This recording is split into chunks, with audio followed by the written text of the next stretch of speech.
choked tracks. Clack, clatter, clack, clatter. Frost crept up the carriage window, blooming like white ferns across the glass.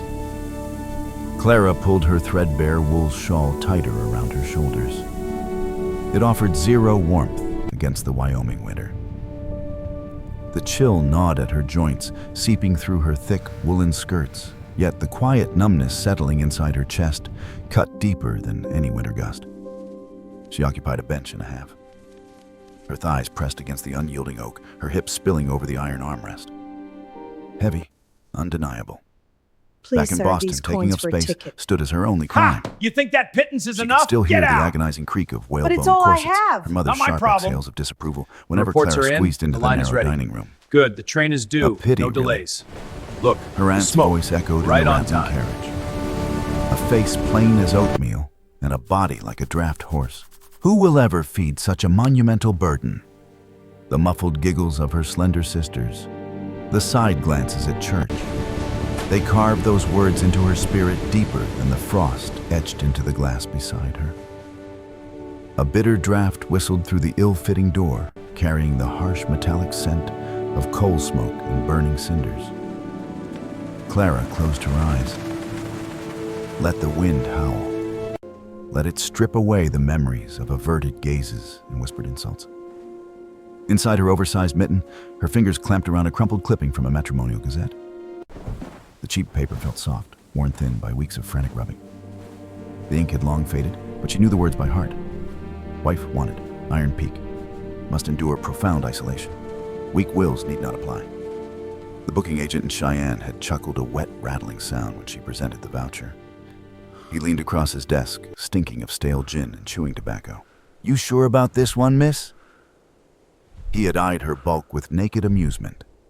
That fella up on Iron Peak ain't a regular homesteader. He's a brute, a giant living in the clouds. 3 women went up that ridge this year alone. Fancied themselves pioneers. The longest lasted 5 days before she came running down the trail, half crazed and frostbitten. They say he don't speak, just stares you down until your soul freezes over. Clara had merely stared back, sliding her final $3 across the scratched wood. The agent did not understand. He looked at her and saw a fat, desperate spinster. He did not see the calluses on her palms, earned from hauling coal for a family that barely acknowledged her existence. He did not Your know that a steps woman are who so spent deep, her but I entire can life follow. suffocating under Then the follow. weight of The daily summit disgust awaits. possessed a very I'm right specific, behind you. unbreakable endurance. The previous brides fled because they had Storm's homes to coming. return to. We make for the They had cabin. mothers to cry It's to, not far now. warm parlors to sit in, and suitors who might eventually overlook a minor flaw. Clara had nothing. The East had starved her soul. The West might freeze her flesh, but at least the mountains would not mock her waistline.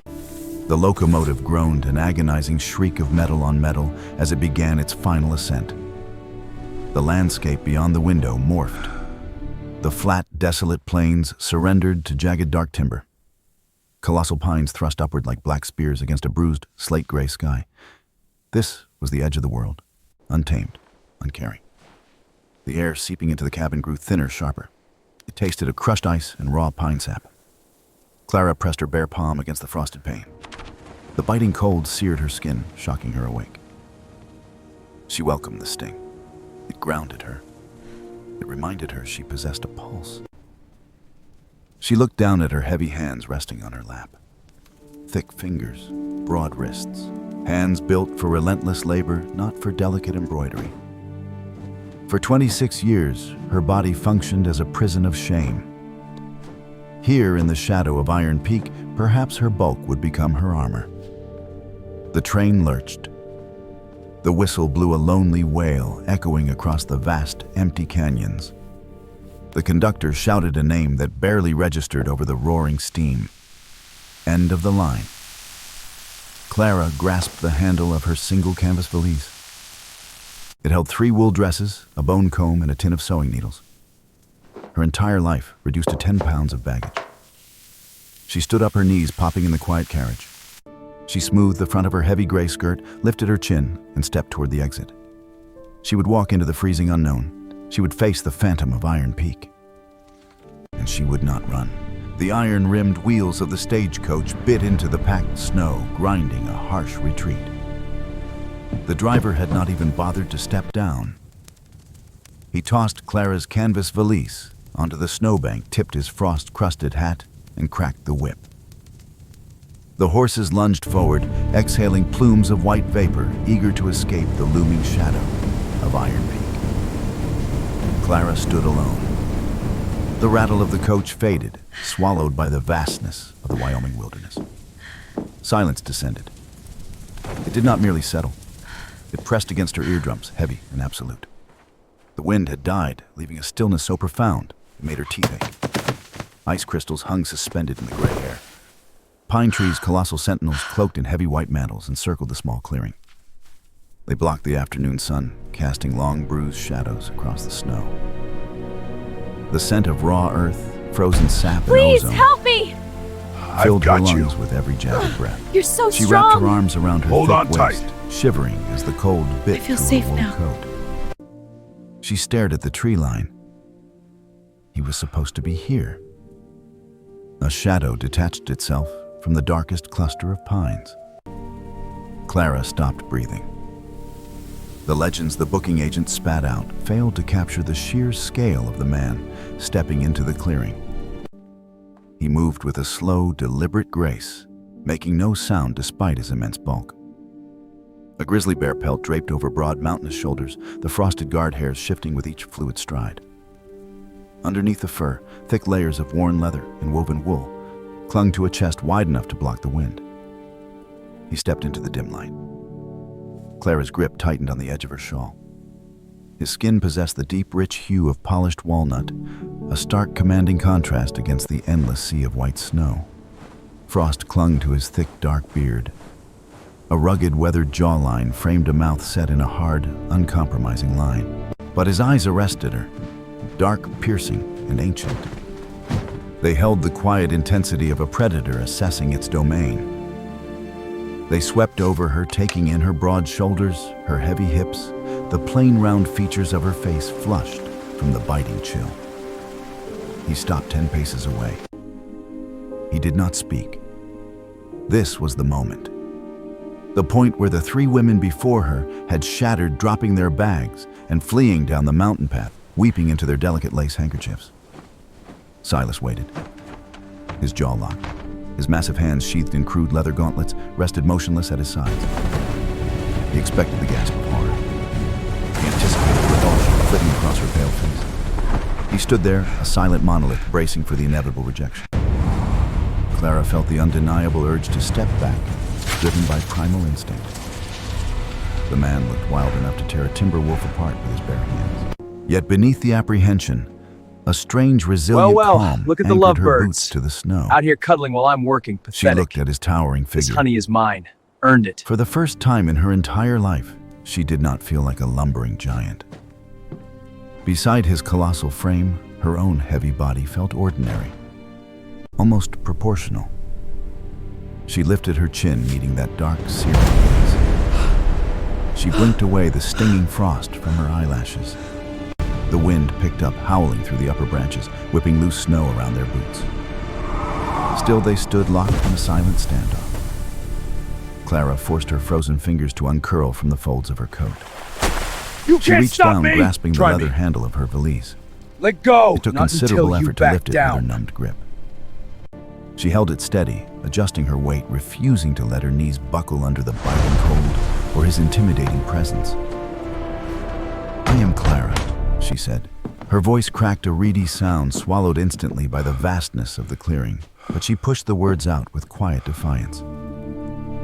"I believe you sent for me." Get off me! Not It's a muscle over. twitched in his face. He stared at her for a long, agonizing moment. The wind battered her skirts, threatening to knock her off Inside, balance. now. But she planted her thick legs wider, rooting all right herself into the ice. Let him look. Thank you. Let him see the broadness of her hips and the thickness of her waist. She offered no apology. Slowly, the man closed the distance between them. The snow crunched loudly under his massive boots. He towered over her, radiating a fierce, animalistic heat that cut through the winter chill. The scent of him washed over her wood smoke, cured leather pine needles, and the musky salt of honest sweat. He reached out. Clara flinched, bracing her shoulders, but his enormous gauntleted hand bypassed her entirely. He wrapped thick fingers around the strap of her valise. He lifted the heavy bag as if it weighed no more than a handful of dry leaves. He turned his massive back facing her and jerked his head toward a steep, winding trail Please, half sir, buried these in the coins for snow. a ticket. Ha! An You unspoken think that command. pittance is enough? Get out! Follow. But it's all I Without have. a single Not my word problem. exchanged, the giant of Iron Reports Peak are in. began The his line is ascent ready. into the timberline. Good. The train is due. No Clara delays. inhaled a sharp Look, breath the of smoke. frozen air. Right on time. Her lungs burned. Her joints ached. But she stepped into the deep, wide footprints he left behind, matching her heavy stride to his. She was walking into the abyss, trailing a man who looked forged from the mountain itself. And for the first time since leaving Boston, she felt a flicker of absolute resolve. The cabin materialized from the blizzard like a rotting tooth jutting from the mountainside. Weathered logs chinked with frozen mud and horsehair offered the sole barrier against the Wyoming winter. Silas pushed the heavy oak door inward. Rusty hinges shrieked a metallic wail protesting the movement. A wave of stagnant, freezing air rolled out to greet them. It tasted of old ash-cured hides and profound neglect. Clara stepped over the threshold. Her boots thudded heavily against the uneven floorboards, the sound flat and dead in the freezing air. Inside, the gloom swallowed the fading daylight. Frost coated the inside of the single cloudy window pane in thick, opaque sheets. A massive fieldstone fireplace dominated the far wall, its belly black cold and empty. A crude pine table, one scarred chair, and a bed frame constructed of raw, unpeeled logs furnished the single room. Silas dropped her valise onto the dust-coated floor. It landed with a dull, hollow thud. He pointed a thick, leather-clad finger at the bed. A pile of heavy buffalo robes lay tangled over a mattress of dried pine boughs. He did not offer to help her out of her coat. He did not ask if she hungered or if her feet ached from the brutal climb. He simply unbuckled his heavy gun belt, draping the oiled leather holster over the back of the solitary chair. He stripped off his immense grizzly pelt, tossing it onto the floorboards in the darkest corner of the cabin. Your steps are so deep, but I Clara can watched follow. her breath pluming in Then the freezing follow. air like The steam summit from an awaits. engine. I'm right He lowered behind his you. colossal frame onto the unforgiving planks, using the thick fur as a barrier against the ice-cold Storm's wood. coming. We make for the He pulled cabin. a single moth-eaten It's not wool far blanket now. over his massive chest. He closed his eyes. Dismissal. Silence reclaimed the cabin, broken only by the rhythmic, heavy draw of his breathing and the relentless wind battering the shingled roof. Clara stood in the center of the room. The cold seeped through the thick leather soles of her boots, creeping up her heavy calves, turning her blood sluggish. She looked at the bed. She looked at the giant man sleeping on the floor. She understood the arrangement. The men in Boston always told her she took up too much space. They shrank away from her bulk in narrow hallways, embarrassed by her very existence. Here Silas surrendered the entire room. He forfeited the only comfort in this desolate box, retreating to the dirt and the drafts. He expected her to barricade herself in fear. The previous women must have huddled under those furs weeping until the dawn broke, paralyzed by the crushing isolation and the silent, imposing man sleeping in the dirt. Clara did not weep. Her tear ducts had dried up somewhere past Ohio. She unbuttoned her heavy wool coat. Her stiff, numb fingers struggled with the horn toggles, clumsily pushing them through the tight loops. She draped the garment over her valise. Next, she unpinned her hat, setting it on the scarred table. She stood in her thick gray woolen dress, her broad shoulders and heavy hips occupying the center of the cramped space, solid and immovable. The air bit at her exposed collarbone. The cabin needed blood. It needed heat. She bypassed the bed entirely. Her heavy footsteps moved toward the black, yawning mouth of the hearth. A rusted iron bucket sat beside the hearthstone, half full of discarded charred wood. Clara sank to her knees. The rough wood bit into her kneecaps, through her heavy skirts, a sharp sting of reality. She rolled up her sleeves, exposing thick, pale forearms, covered in goose flesh. She reached into the cold belly of the fireplace. Her bare hands scooped up handfuls of dead gray ash. The Fine powder coated her skin, settling into the deep cracks of her calloused palms, staining her fingernails dark. She dumped the waste into the iron bucket. Scoop, dump, scrape. The rhythmic, gritty sound echoed in the quiet room, a steady drumbeat of labor. She worked methodically. Her heavy breathing filled the space. Sweat broke out across her forehead, mingling with the soot smudged on her cheek. She cleared the air vents, brushing away years of suffocating neglect with her bare hands. She found a stack of split pine logs stacked haphazardly near the door. The bark felt rough, shedding sharp splinters into her palms. She lugged 3 heavy pieces back to the hearth, her thick thighs Please, burning help from the me! effort her weight anchoring her I've firmly got to the you. floorboards. You're so strong. She arranged the kindling, Hold on tight. dry pine needles, strips I feel of curled safe birch now. bark. She dug into the deep pocket of her skirt and retrieved a tin of sulfur matches. Strike. A sharp snap broke the silence. The acrid scent of sulfur flared in her nostrils, burning away the smell of dust. A tiny, fragile yellow flame danced on the tip of the wooden stick, cupping her soiled, heavy hands around the frail light, protecting it from the drafts, whistling through the chinks in the walls. Clara coaxed it toward the dry birch. The bark caught. A hungry crackle echoed against the stone. The fire grew gnawing at the pine, spitting amber sparks onto the blackened bricks. Golden light flooded the cabin, pushing back the shadows dancing across the frost-covered window. The scent of burning resin chased away the chill. Warmth, tentative and weak at first, began to radiate, outward brushing against Clara's numb face and thawing her frozen fingers. She sat back on her heels, watching the flames devour the wood. Her knuckles throbbed. Her palms were black with soot. She let out a long, slow exhale, letting the heat sink into her bones. In the far corner, a shadow shifted. Silas had not been sleeping. His dark, ancient eyes reflected the newly born firelight.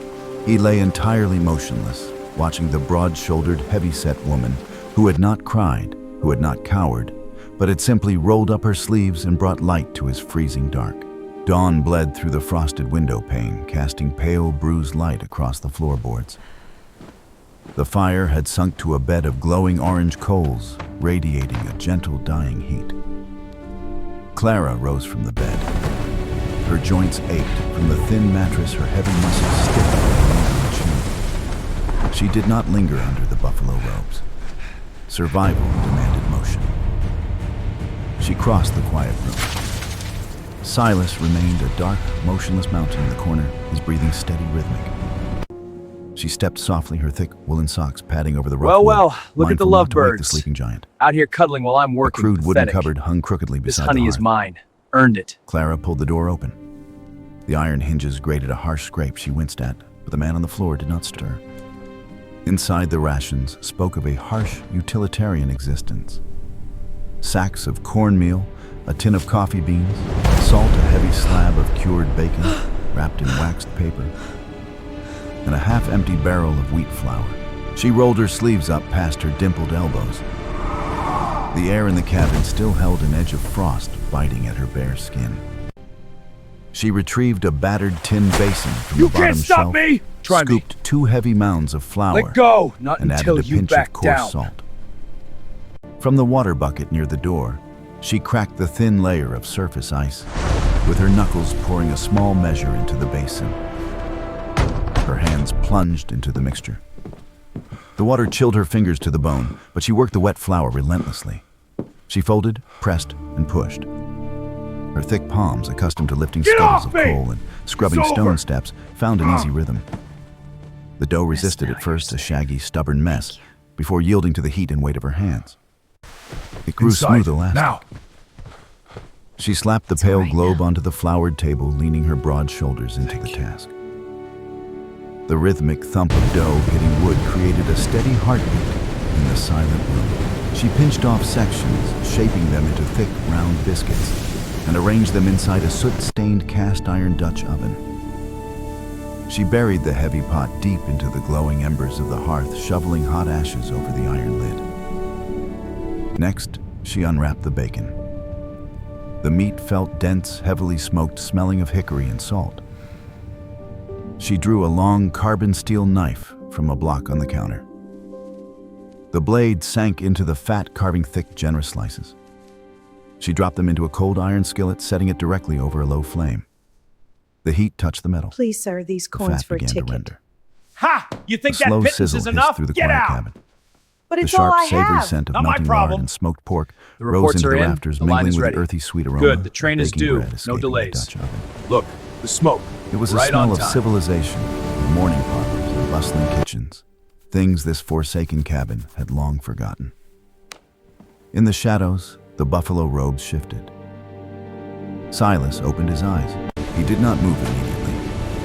He lay flat against the hard floorboards, his chest rising and falling beneath the woven blanket. He inhaled. The scent invaded his lungs, rich and anchoring. It had been 4 winters since anyone stood at that hearth. 4 years of burnt cornmeal mush and charred venison eaten in absolute gnawing silence. He turned his massive head. Clara stood by the fire, her back to him. The morning light caught the dusting of white flour on her dark gray skirt.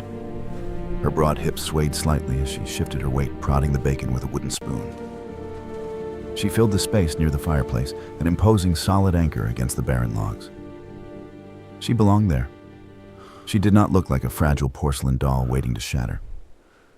She looked like a woman who could wrestle a winter storm and win. Clara turned, holding the heavy skillet away from the flames. Her gaze met his. Neither spoke. She gestured with her chin toward the scarred pine table. Silas pushed himself up. His colossal frame uncoiled from the floor joints, popping like snapping branches.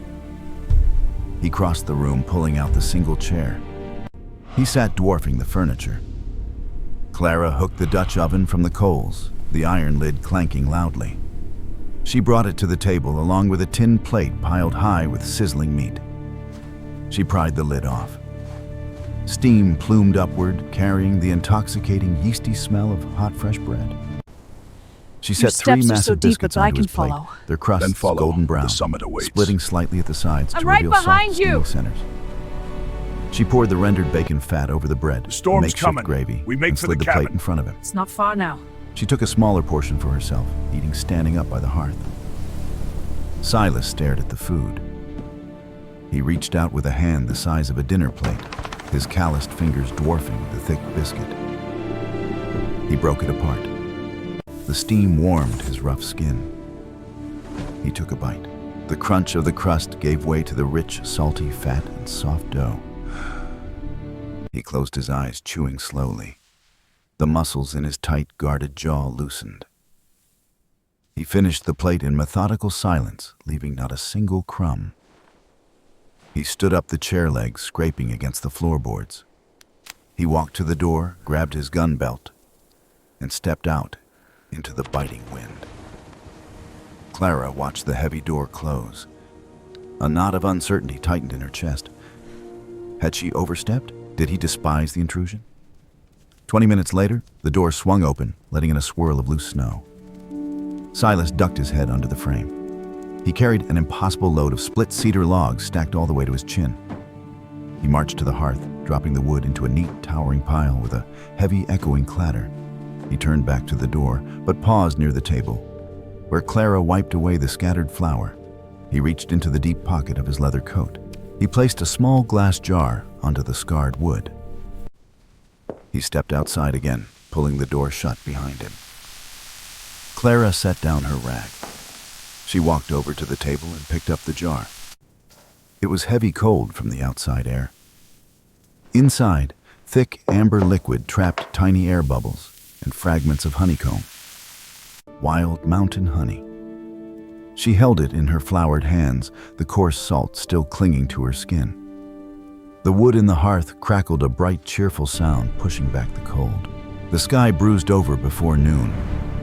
A sickly purple hue swallowed the pale winter sun, bleeding into an angry slate. The wind changed direction. It no longer whistled. It roared, a deep guttural howl tearing through the pine canopy.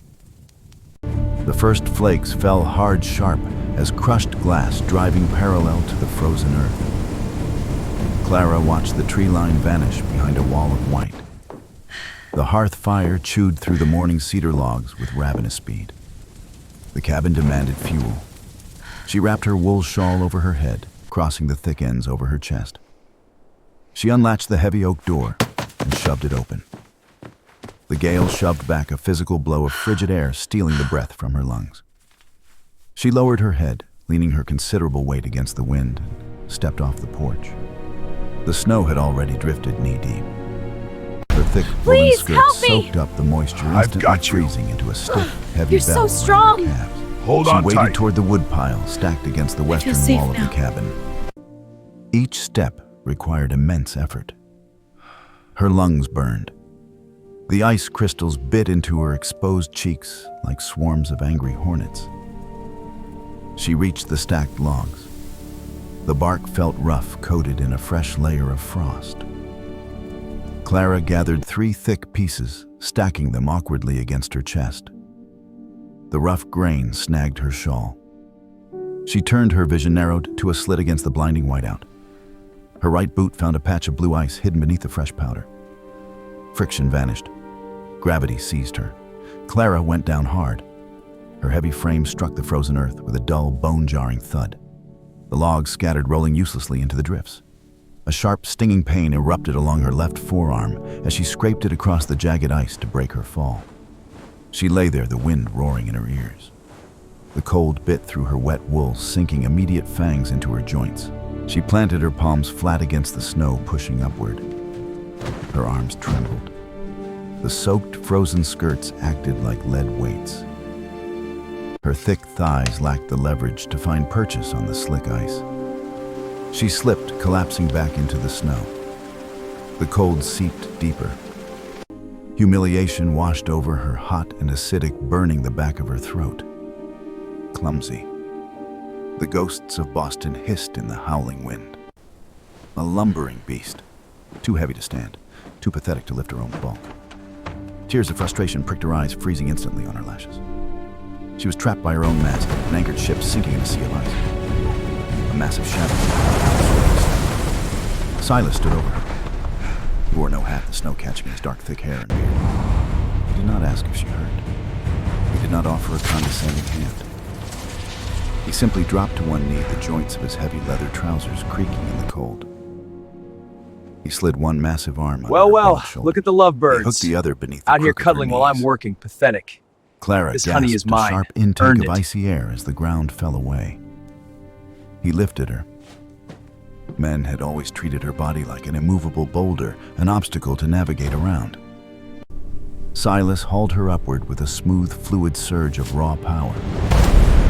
To the giant of Iron Peak, her formidable weight registered as nothing more than a bundle of kindling. He cradled her heavy frame against his broad chest, blocking the bitter wind. He smelled of horse sweat, damp wool, and the primal musk of survival. He kicked the heavy oak door shut can't behind stop him, me! sealing the Try blizzard me. outside. The Let cabin go. felt like a Not furnace until by you comparison. back down. Silas carried her to the chair by the hearth, setting her down with deliberate care. He did not return to his corner. Instead, he knelt on the floorboards beside her. Clara clutched her left arm. A jagged tear in the wool sleeve revealed a deep, bleeding scrape from the ice. Blood welled up bright crimson against her pale, cold skin. Get off me! It's over! Silas grabbed a tin basin from the table. He filled it from the cast iron kettle simmering over the coals. He found a clean rag, Inside, dipping now. it into the steaming water. It's all right To now. keep the cuffs of his heavy flannel shirt dry, Thank you. he unbuttoned the wrists and rolled the sleeves past his elbows. Clara caught her breath. The words died in her throat. His forearms possessed the density of carved oak, wrapped in thick, dark skin. But the surface lacked any smoothness. Thick, raised ropes of scar tissue crisscrossed his flesh. Jagged, silvery lines wove a tapestry of unimaginable brutality. They curled around his thick wrists, disappearing beneath the rolled flannel, hinting at a map of torment covering his massive back. The marks of a lash. The brand of a world that viewed his dark skin and immense size as a threat to be chained, beaten, and broken. He wrung out the hot rag. His calloused, weather-beaten hands moved with startling gentleness. Please, sir, these coins for a He ticket. pressed the steaming cloth Ha! against her You think that bleeding arm. pittance is enough? Get out! The heat radiated But through it's her all I numb have. flesh. Not my problem. Clara did not pull away. The reports are in. The line She is looked ready. from her own Good, pale, the train is thick, due. No unblemished delays. arm Look, to his the dark, smoke. ruined Right skin. on time. He had carried the weight of a hateful world on his back, just as she carried the weight of their disdain on her bones. Silas kept his eyes lowered, focusing entirely on cleaning the wound. The firelight danced across his hardened features. He expected her to shrink away. He expected the silent judgment he had fled into the mountains to escape. Instead, Clara uncurled her uninjured hand. With slow, deliberate intent, she rested her thick, cold fingers lightly against the raised scars of his forearm. Silas froze. The rag halted mid-wipe. He did not pull away. The fire snapped loudly in the hearth, throwing a shower of golden sparks into the dark chimney.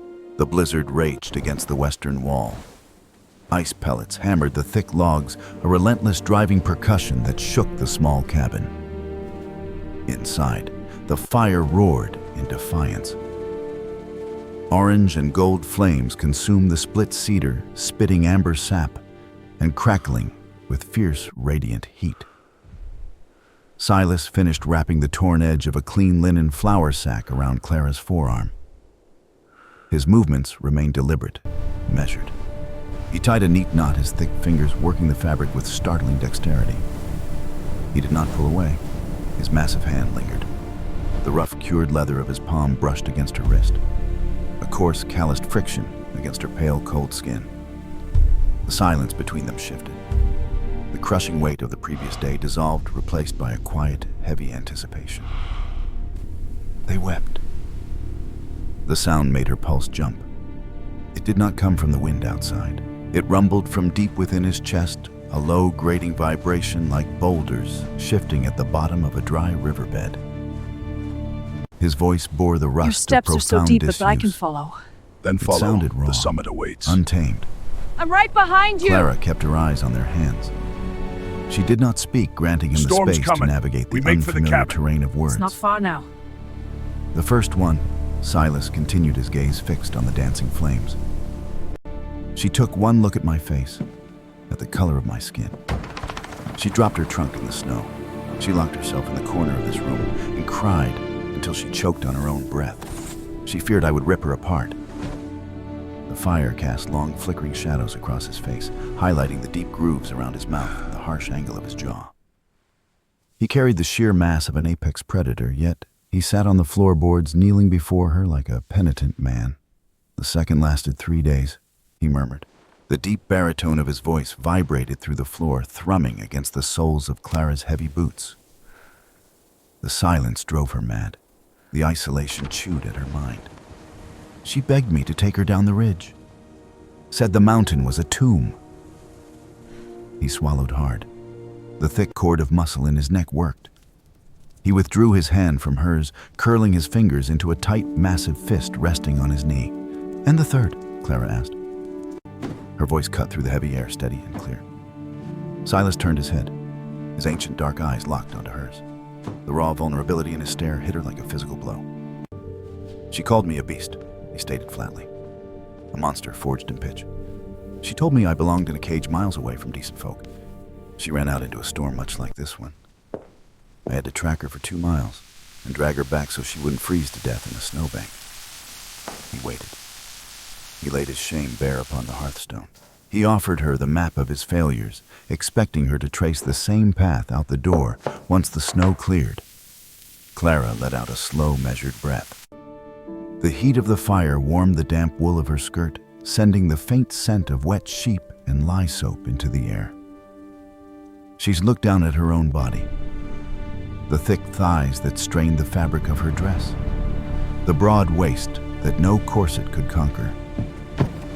"Those women possessed choices," Clara said softly. "They owned delicate sensibilities and fragile bones. They had warm parlors waiting for them in the east and mothers who would soothe their fears. They could afford to be frightened." She leaned forward. The wooden chair creaked under her weight. She did not shrink from the sound. She owned it. "Look at me, Silas." It was the first time she spoke his name. The syllables tasted of iron, wood smoke. He blinked the dark intensity of his gaze sweeping over her face. He took in her round cheeks, her broad, unadorned features, the solid, immovable set of her shoulders. "Do I look like a woman who breaks easily?" she asked, her tone devoid of self-pity. "I have hauled coal scuttles up 3 flights of stairs until my hands bled. I have borne the disgust of my own blood because my body Please, help occupies too me! much space. I've got you. The world back there treated so me as strong. a burden, a Hold lumbering on ox tight. meant only for labor and ridicule." I feel safe now. She reached out. She bypassed the linen bandage and grasped his clenched fist. Her hands were thick and sturdy, yet they looked small against the vast topography of his scarred knuckles. "Your mountain does not frighten me," she vowed, her voice dropping to a fierce whisper. "Your size does not intimidate me. Your skin is the shield that kept you alive, just as my flesh is the armor that kept me standing. We are both outcasts, Silas, but I am not a delicate flower waiting to wither in the cold." She pressed her thumb against the thickest scar twisting across the back of his hand. "I am rooted here, and I'm not running." The wind shrieked, battering the window pane, demanding entry. Silas did not flinch. He stared at their hands. The stark contrast of pale, soot-stained fingers intertwined with dark, scarred muscle. Slowly, the tension drained from his massive frame. He uncurled his fist. He turned his palm upward, his thick fingers wrapping around hers. He did not squeeze hard. He held her with an agonizingly gentle reverence, as if holding a rare, precious stone he feared breaking. The rough, warm friction of his palm against hers spoke the words his rusty voice could not form. A silent vow sealed in the heart of the howling whiteout. The blizzard broke just before dawn. Morning arrived with a blinding, diamond-hard clarity.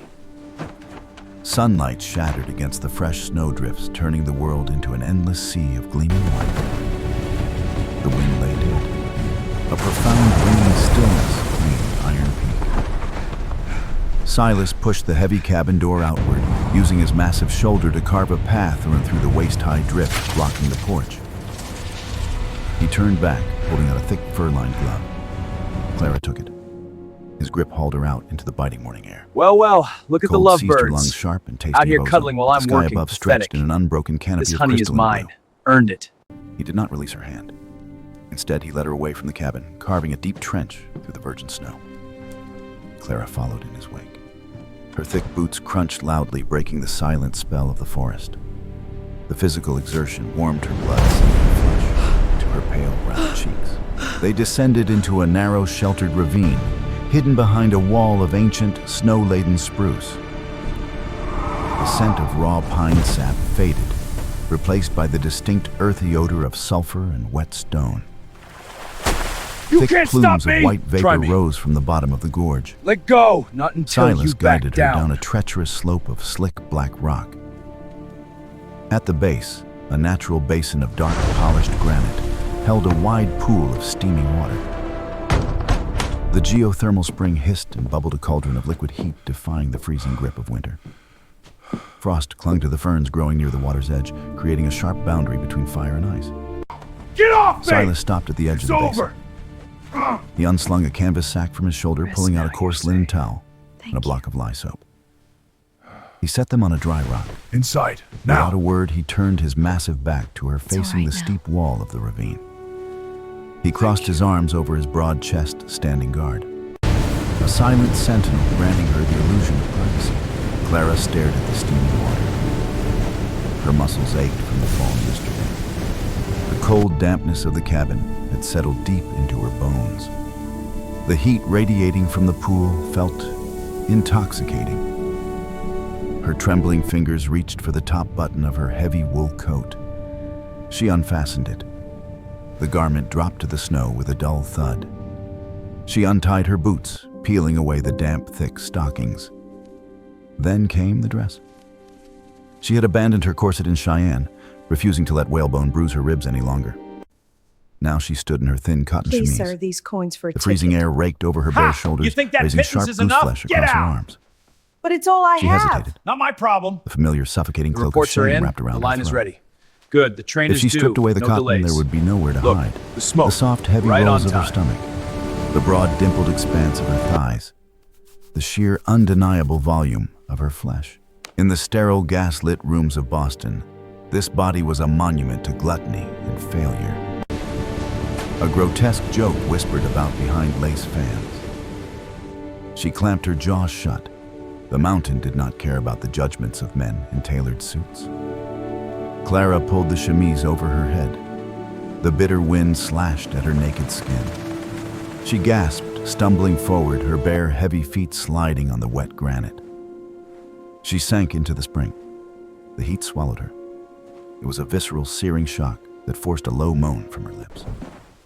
The water enveloped her massive thighs, wrapping around her thick waist, rising to her collarbone. The relentless gravity that anchored her to the earth vanished. In the heavy, mineral-rich water, her bulk became weightless. Her joints loosened. The throbbing ache in her scraped arm dissolved into a dull, manageable thrum. She closed her eyes, leaning her head back against the smooth rock.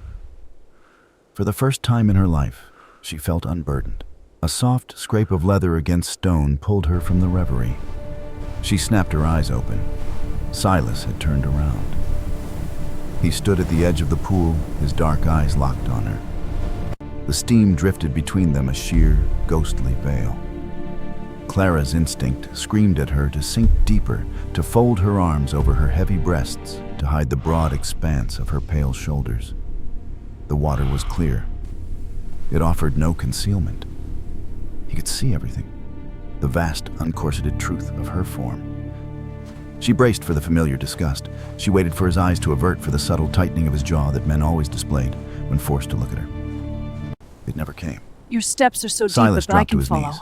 Then The damp follow. rock The soaked summit through his heavy awaits. leather trousers. I'm right He did not behind look you! close. He looked utterly hopelessly The captivated. storm's coming. We make for the His cabin. gaze moved over It's the not far pale, now. heavy swell of her breasts, tracing the thick, soft curve of her waist beneath the water. He stared at her with the raw, unfiltered hunger of a starving man, gazing upon a royal feast. He leaned forward, reaching a scarred, dark hand toward the surface. He did not touch her flesh. He merely skimmed his rough fingertips over the water, hovering just above her collarbone. "You carry the harvest," he rumbled. His rusty voice caught thick with a reverence she had never inspired in anyone. Back east, they build their women out of glass and twigs. They snap in the wind. His dark eyes met hers, blazing with a fierce, possessive heat. "You are built of earth and stone, Clara. You are the mountain." The words settled into the steaming air, heavy and absolute. He saw the very flesh she despised, the width of her hips, the thickness of her thighs, and deemed it sacred. To this giant, forged in isolation and scars, she was not a burden. She was an altar. Clara let her arms drift to her sides. She stopped hiding. The cold wind howled far above the ravine, but inside the heated basin, under the burning weight of his gaze, she finally felt warm. The cabin smelled of roasted chicory and oiled leather. Clara sat by the hearth, drawing a bone needle through a torn seam in Silas's heavy canvas coat.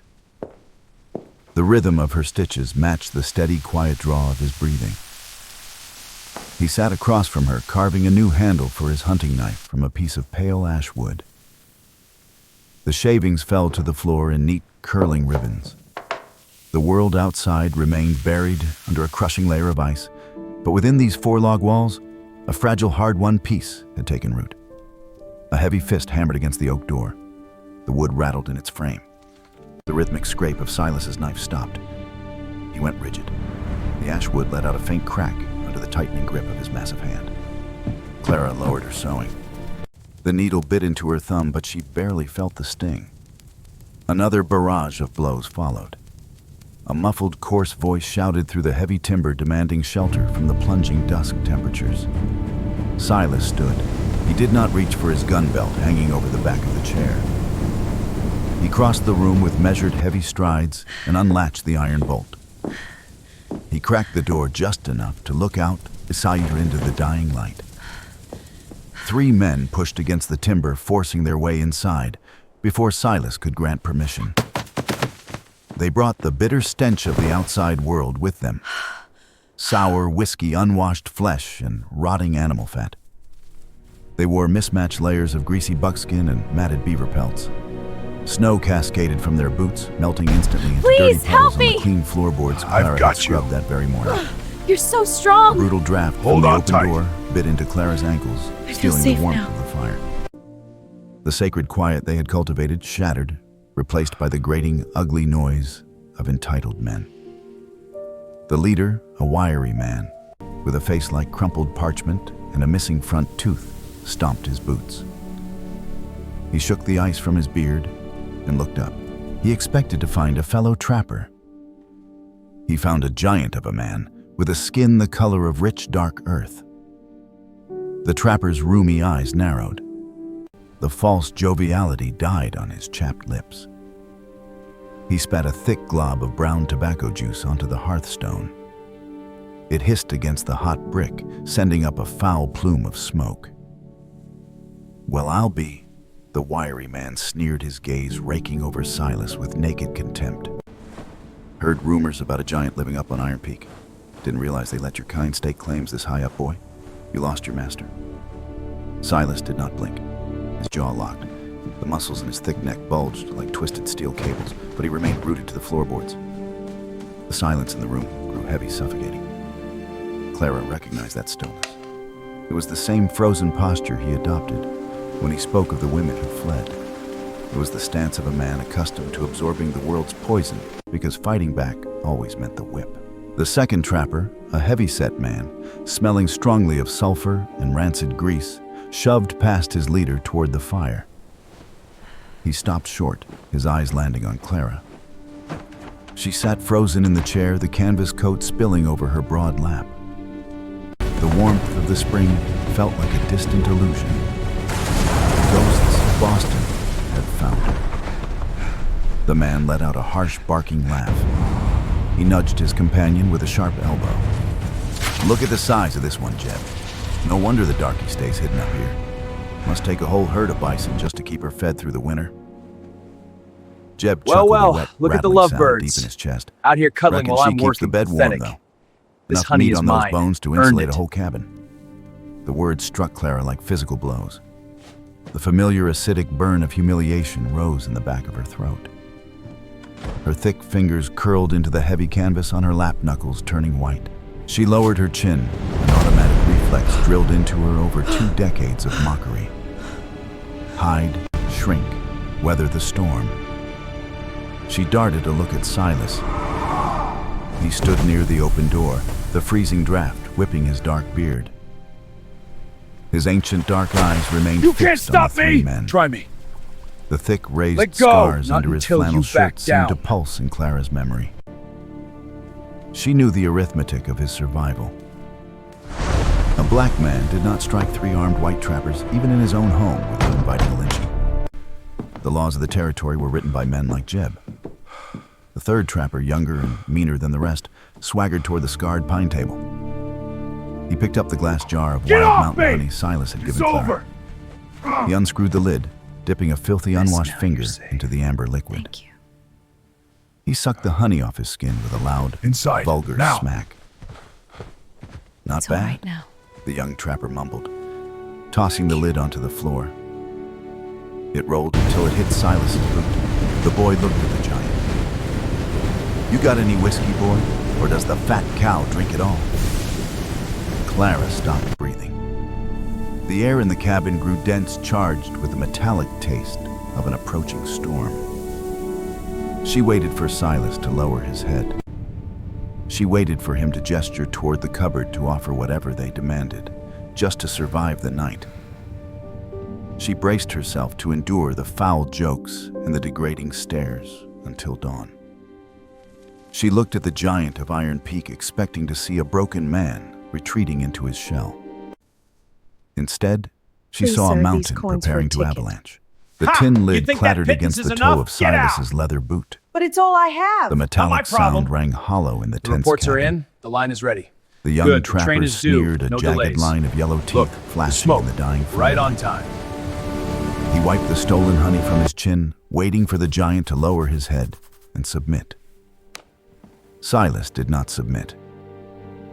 The air pressure in the room shifted.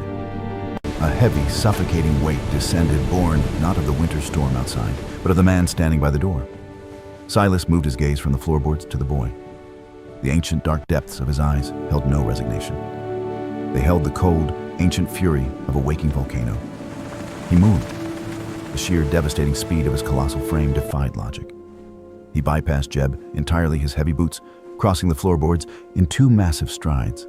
The young trapper barely managed a sharp gasp before Silas's hands, thick-scarred and unyielding, clamped onto his greasy buckskin collar and thick leather belt. Silas hoisted the man off his feet.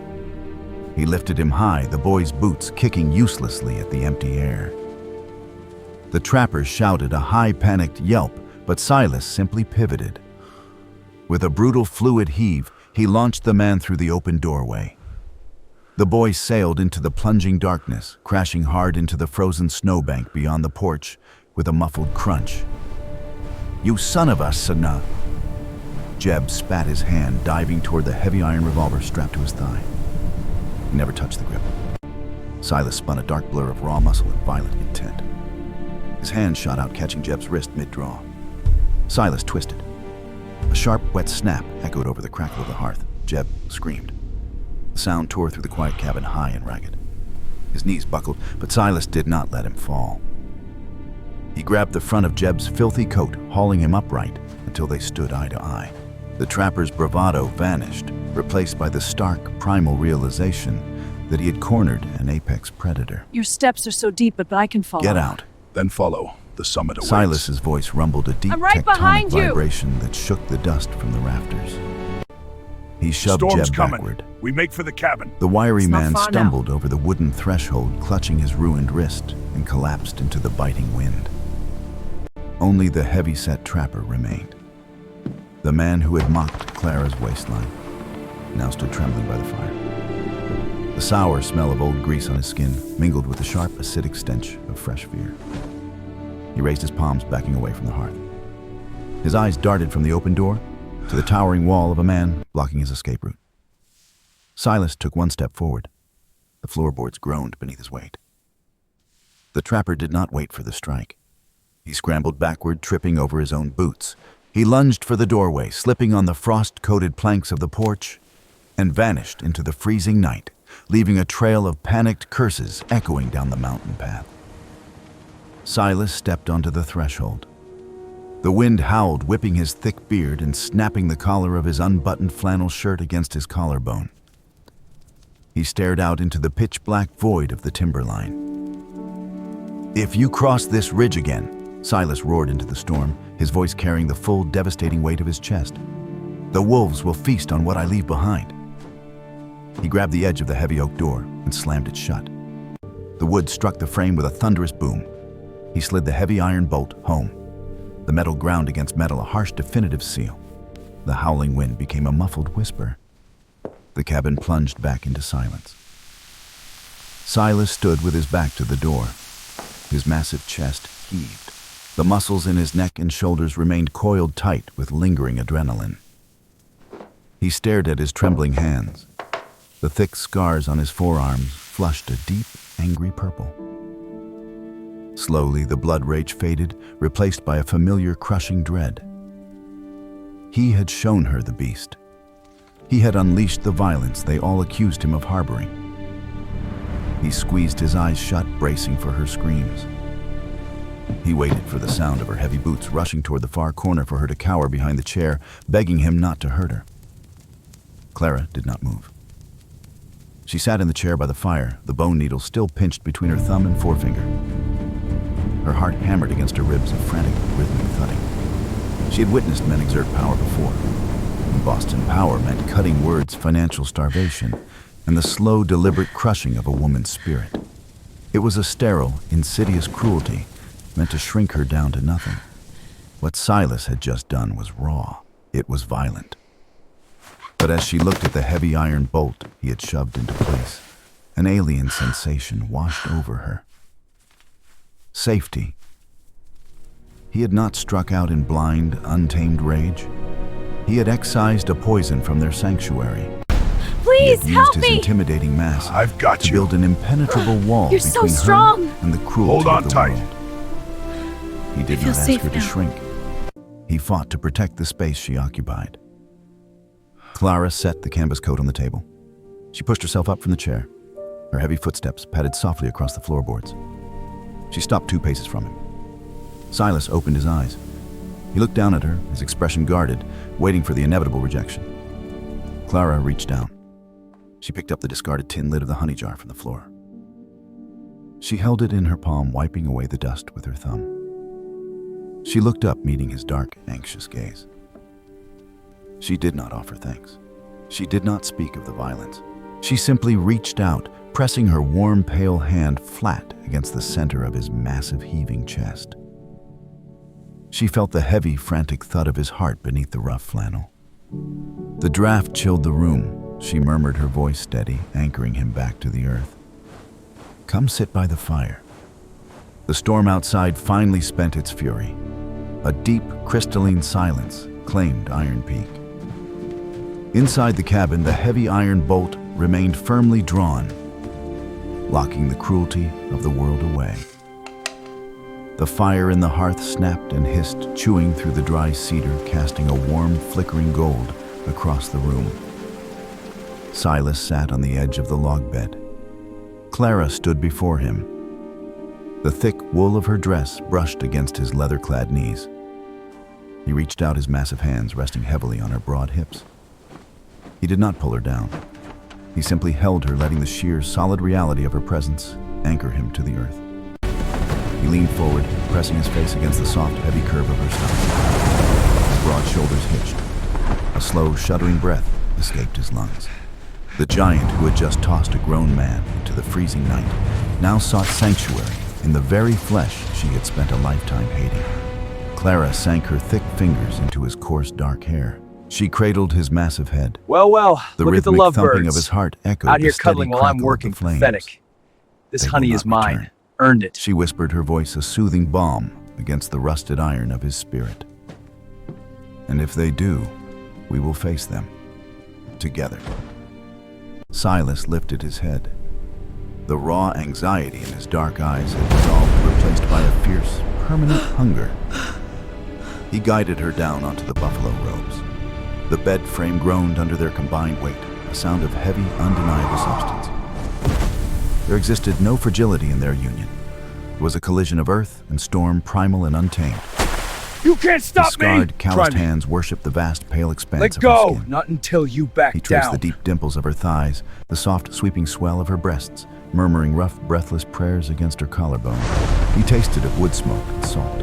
She met his desperate, starving touches with a fierce, yielding warmth, wrapping her heavy limbs around his massive frame, giving him a harbor he had never known. The winter ground on burying the mountain Get off under me! endless sheets of It's white. over. The temperature plunged, turning the pine sap Rest to now, amber you're glass. safe. Thank you. Yet the cabin at the edge of the timberline thrived. Inside. Now. Healing took root in the quiet moments. It's all right now. Silas broke the cycle of her lifelong starvation, bringing her the choicest cuts of roasted venison, feeding her thick slices of bread dripping with wild honey. He watched her eat with an intensity bordering on devotion. In return, Clara melted rendered bear fat with crushed dried mint, rubbing the soothing salve into the thick, jagged scars crisscrossing his broad back. Under her heavy, gentle hands, the phantom sting of the whip finally faded. Laughter deep and resonant chased the lingering shadows from the corners of the room. It vibrated in the rafters when Clara clumsily dropped a wooden spoon, or when Silas attempted to carve a delicate wooden bird with fingers too large for the task. One cold, crisp morning, long before the spring thaw, Clara stood by the frosted Please, window. sir, these coins for a ticket. She pressed her hand Ha! against the You glass. think that pittance is enough? Get out! Silas stepped up But behind it's all her. I have. Not my He problem. wrapped his immense arms The around reports her are waist, in. The line pulling is her ready. broad back Good. against The train his is chest. due. No delays. His Look, chin rested smoke. lightly on her shoulder. Right on time. His large dark hand slid down, resting flat against the thick, soft curve of her belly. He held it there, his thumb stroking the wool of her dress. "The snow will melt soon," Silas rumbled, his voice vibrating down her spine. Clara leaned back into his overwhelming warmth. She placed her pale hand over his scarred one. The harsh, judgmental stares of Boston lay 1,000 miles away. The men who mocked them were banished to the valleys below. Here on top of the world, two outcasts had forged an unbreakable kingdom. Let it snow, Clara smiled, watching a solitary hawk circle the gray sky. We have enough fire to last. Welcome back to the warmth of the hearth travelers. Here in the Valley of No Name, we believe that the most profound love stories are often forged in the harshest winters. Clara and Silas were two souls discarded by an unforgiving world, yet they found an undeniable sanctuary in each other's arms. Now I want to ask you something as the embers fade. Would you have the courage to step off that train into the freezing unknown, trusting your fate to a man the rest of society called a beast? And do you think true strength lies in a man's physical power to conquer, or in his gentle restraint to protect the one woman who finally saw his worth? Share your thoughts with me in the comments below.